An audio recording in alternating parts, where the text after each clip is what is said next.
جو ہے اسے رامسی سے ثانی کہتے ہیں. یہ آپ دیکھ رہے ہیں, یہ وہ فرعون ہے کہ جو موسیٰ علیہ السلام کے برابر آیا تھا اور اپنے آپ کو اس نے کہا تھا کہ میں انا ربکم الاعلی, میں تمہارا سب سے بڑا رب ہوں.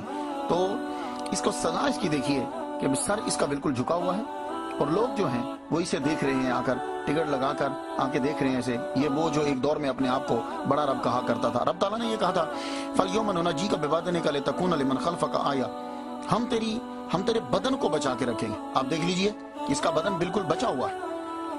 یہ فرانس اس کی جو لاش ہے, یہ ممی جو ہے, یہ ایجپٹ سے فرانس لے کر گئے. فرانس پورے ڈاکٹروں کی ایک ٹیم اور ڈاکٹر مورس جو ہیں بکائے انہوں نے بھی اس کے اوپر جو ہے وہ اس ٹیم کے سربراہ تھے. وہ اس پہ ریسرچ کر رہے تھے, باقی ڈاکٹر بھی اس کے اوپر ریسرچ کر رہے تھے. باقی ڈاکٹر یہ سوچ رہے تھے کہ ممی جو ہے ہنوت کیسے کی جاتی ہے, لیکن ڈاکٹر مورس جو ہے وہ یہ سوچ رہے تھے کہ یہ بدن بچا ہوا کیسے ہے. پھر وہ کہنے لگے کہ نمک کی وجہ سے جو ہے وہ بچ گیا ہے. لیکن میں یہ کہتا ہوں کہ اگر یہ نمک کی وجہ سے بچا ہے تو 2 لاکھ اور بھی تو اس کے ساتھ ڈوبے تھے, وہ بھی نمک کی وجہ سے بچ جاتے. بات یہ نہیں ہے کہ یہ نمک کی وجہ سے بچا ہے, اللہ تعالیٰ نے یہ کہہ دیا اور اللہ اس کو بچانا چاہتا تھا اور اس کے بدن کو بچا کے رکھا. اور آج یہ لعنت دیکھیے کہ بالکل ننگا پڑا ہوا ہے, جسم کے اوپر کوئی کپڑا نہیں ہے اور لوگ جو ہیں وہ اسے آ کر دیکھ رہے ہیں. کتنی عجیب بات ہے کہ جو اپنے آپ کو کہا کرتا تھا کہ میں ربکم الاعلی ہوں اور آج وہ بالکل سجدے کی حالت کے اندر ہے.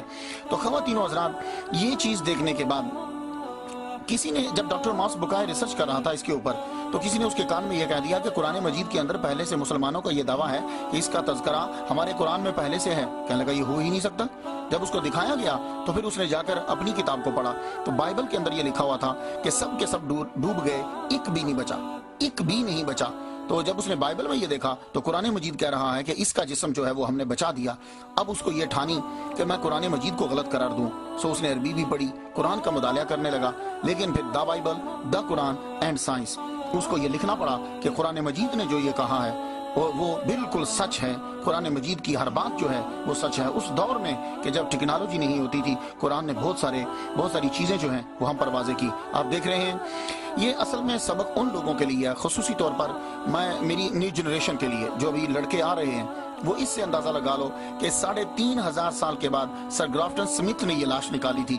وہ لاش چھپا نہیں سکے, لاش کو لوگوں کے سامنے واضح کر دیا, کیونکہ اللہ تعالیٰ دکھانا چاہتا ہے کہ میرا جو میں نے نازل کیا اپنے نبی کے اوپر قرآن, وہ بالکل سچ ہے. تو خواتین و حضرات, جب یہ قرآن مجید سچ ہے, قرآن مجید کی ہر بات سچ ہے, اسی طرح قرآن نے جو کہا ہے اخلاقیات کے بارے میں, معاملات کے بارے میں, وہ بھی سچ ہے.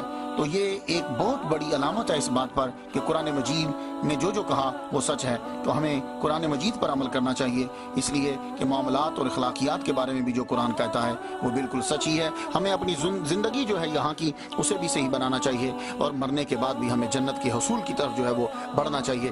دونوں جہاں میں اللہ تعالیٰ ہمیں جنت عطا فرمائے.